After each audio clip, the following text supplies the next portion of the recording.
на 16 години е постигнал толкова много.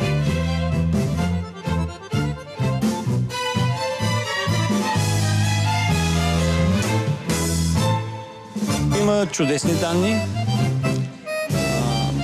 най-вече трудолюбие, упоритост.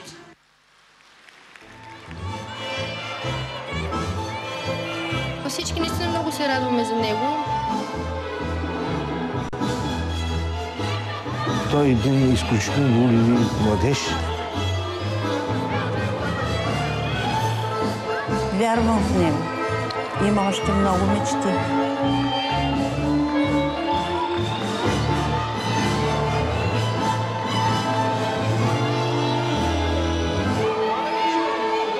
Това не са обичайни суперлативи, а искрени оценки за републиканския шампион за 2007 година по спортни танци за младежи Жеко Жеков. Той е от пловдивския клуб Парадайс Данс, собственост на родителите му Гергана и Светозар Жекови. Джеки, както мило го наричат всички, е съдбовно обречен да не чува. Преобръща се животът на семейството му. Ударите на съдбата са сътресение, което отваря очите и събужда сетивата за борба и себеотдаване.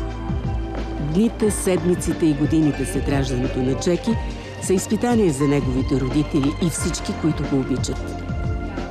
Остават им надеждата, вярата и силата на духа. Сътрудничат си дълго и упорито с лекари, с ордопедагози, рехабилитатори, учители, психолози. Живот посветен на детето и успешните му изяви в бъдеще. Когато научих, че детето ми е тежко чуващо, изпаднах в шок. Страшен шок, трябва да ви кажа. Може би вие сте го преодолявали и сте го преживяли. Но моите родители, моето семейство бяха до мен. Моя съпруг, те ми вдъхнаха надеждата, че всичко в този живот е преодолимо. И трябва да ви кажа, че много мислих и си поставих задачата, че това трябва да бъде преодоляно. Това не бива да бъде пречка, че трябва да дам всичко от себе си за моето дете. И да ви кажа, смятам, че го постигнах. Постигнах го с цената на страшно много труд. И съм щастлива, и съм горда. Гергана приема за своя максимата: всичко, което не те убива, те прави по-силен. Превръща я в смисъл на живота си и я следва с цената на много труд, спортен хъс и инат. Не приема битуващата обществена нагласа да се пренебрегват проблемите на хората с увреждания. Вярва, че това ще се промени едва тогава, когато самите те докажат възможностите си, когато се извисят над човешкото предубеждение за тяхното различие. Реших, че трябва да работя с детето. Че трябва да вярвам, че можем да постигнем нещо, благодарение на многото учители, една от които е Златка Димова, която от детската градина за тежко чуващи деца започнах медвечките в къщи.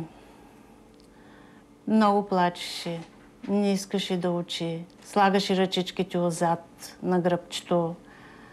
Не пиша, не говоря, искам да играя, играели сме топка. И така. Ако кажем, че беше лесна работата, ще излъжа. Работихме една година с него, започнахме с постановка на всеки един звук, с много работа, с много помощ от родителите. Бях подкрепена във всеки един момент от тях. И в един момент разбрахме, че освен огромното желание за развитие на говор, той има и други способности, а именно да танцува. Благодарна съм на учителката в първи клас, която го пое, госпожа Кличарова. Тя го пое с голямо желание, жената. Вече е пенсионерка и даде всичко от себе си.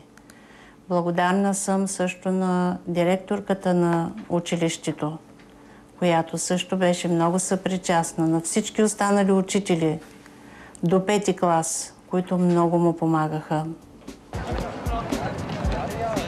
Джеки завършва основното си образование в масово училище.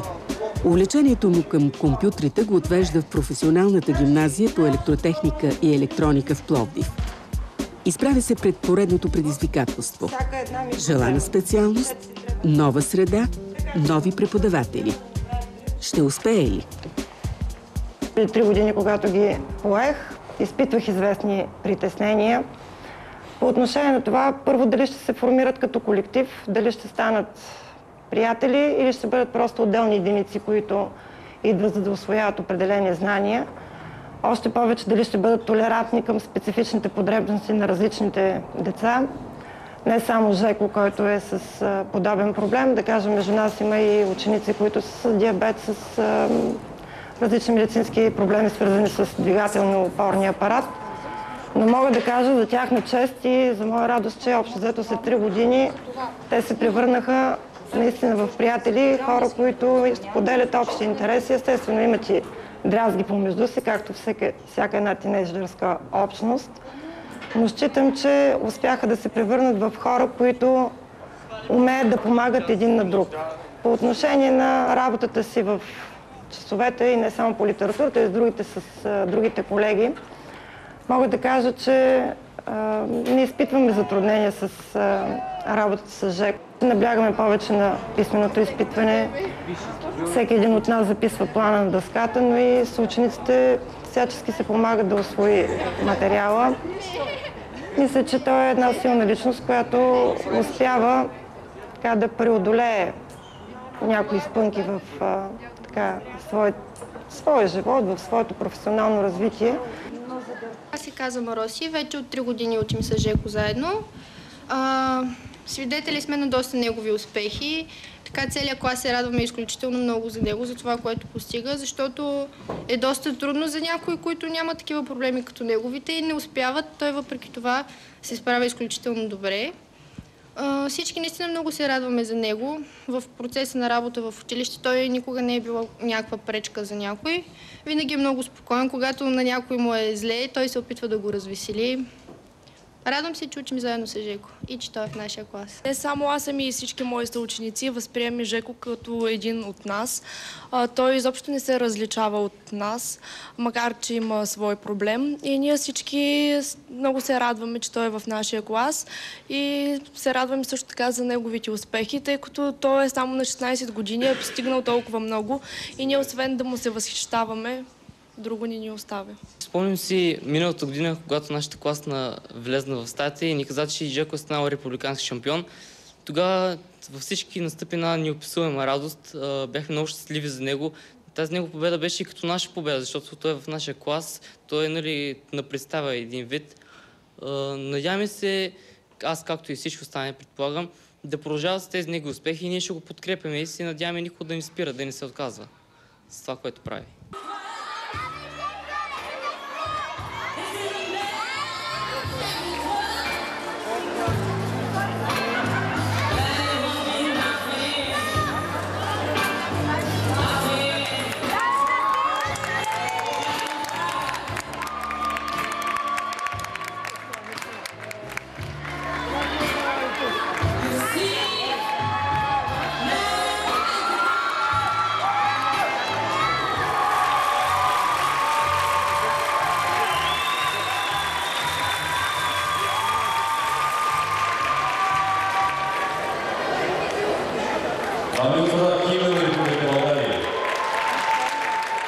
Това момче ми е мило на мен, защото аз съм учил неговия баща.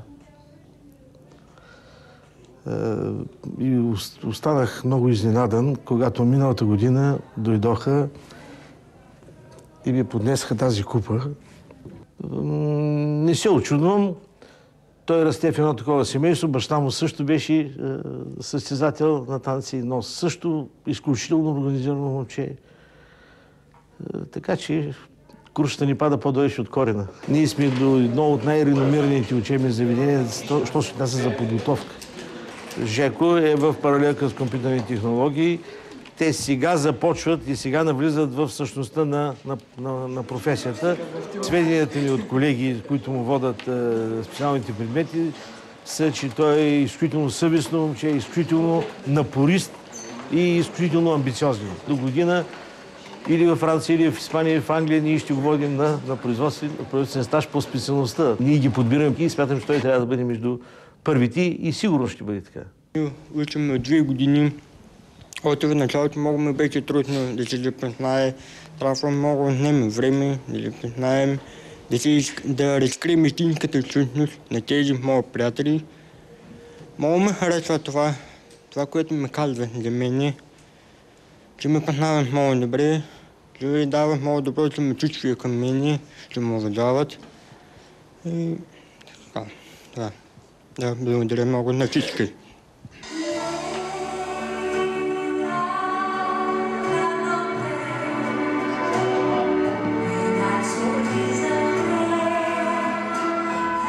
Талантлив, любознателен, работлив, дисциплиниран, сръчен.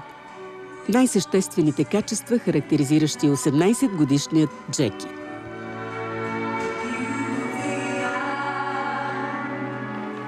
Майка ми беше човека, който каза: вие, ако не го направите, ако не го вкарате във вашата среда, сред тези прекрасни, талантливи деца, просто ще бъде голям грях към вашето собствено дете.